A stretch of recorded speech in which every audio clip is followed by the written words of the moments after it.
rumah tangga yang harmonis. Nah, terus yang berikutnya adalah agar nanti anak yang lahir adalah anak yang menjadi anak yang suputra. Anak yang suputra. Jadi anak yang berbakti kepada kedua orang tuanya, berbakti kepada agama, bangsa, dan negara. Nah, itu pemaknaan jubulan. Kesimpulan terakhir daripada pelaksanaan jubulan ini adalah penyucian. Penyucian yang pertama nanti kita laksanakan adalah menyucikan daripada panca indriya.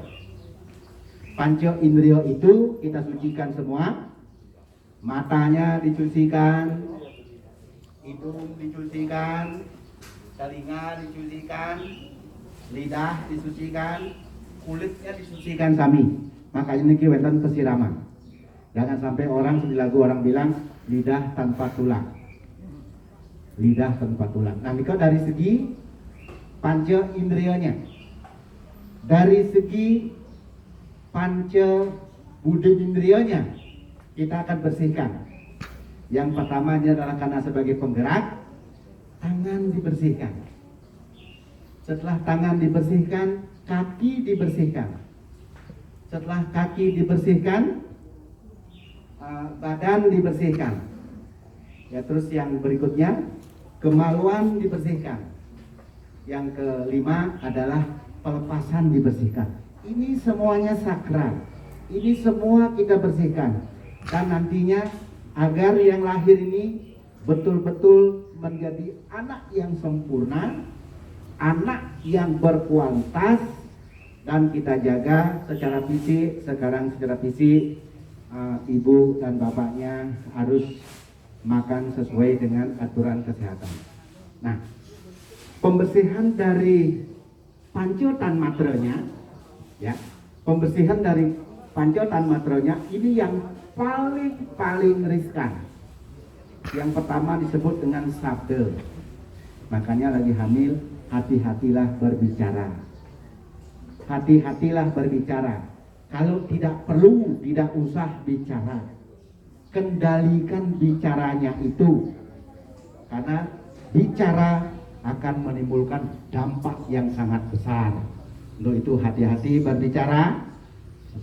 Dema juga hati-hati berbicara. Jangan sampai menyinggung perasaan istri.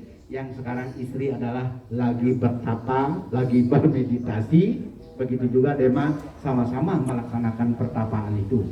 Karena merawat ini adalah sulit. Yang kedua disebut dengan separse. Jadi penyucian separse. Separse itu adalah sentuhan.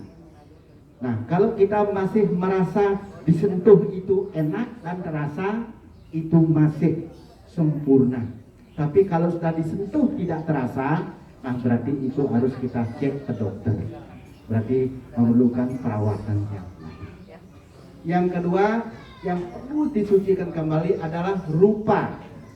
Rupa itu adalah penglihatan. Penglihatan ini kita lagi bertapa.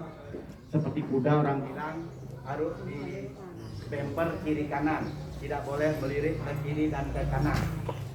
Kita bukan seperti itu, kita kendalikan. Kalau tidak perlu, tidak usah dilihat. Melihat dengan melirik itu beda. Boleh melihat, tetapi sebatas yang normal. Ya. Nah, terus yang ketiga adalah rasa. Rasa ini adalah rasa.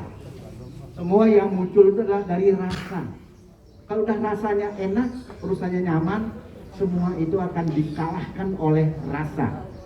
Suami datang rasanya bangga, rasanya puas.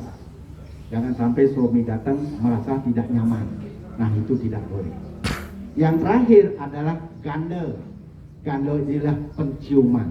Ini yang kita sucikan, yang kita rawat dengan sebaik-baiknya. Seperti kemarin, itu tumbuk landep, agar semua ini adalah ditajamkan. Penciumannya ditajamkan, matanya ditajamkan, telinga ditajamkan, sehingga semua ini hidup menjadi peka. Sekira itu, nanti dadudonannya yang pertama nanti Ide akan mau puja. Ike ada mau puja. Yang pertama nanti memohon, terutama nanti ke kawitannya Dema, yaitu Sira Anglurah Aryo Blok kabo-kabo. Nah ini kawitan nanti kita akan nedunan Tirto seperti itu. Terus yang kedua nanti kita mohon Tirto Ring Pura Metasari di sungsungan kita sama-sama nanti ke Sang Yang Adi Guru. Nanti ke lunas Nabi Wasanya, lunas Tirtonya. Nanti untuk lunas pemelukatannya, kita akan menedunan yang disebut dengan pengidar Buwana Agung. Nah karena niki menuju bulan, nanti kita akan lunas pengelukatan pembersihan yang pertama kepada Sang Yang Iswara supaya suara kita bersih. Artinya jangan berbicara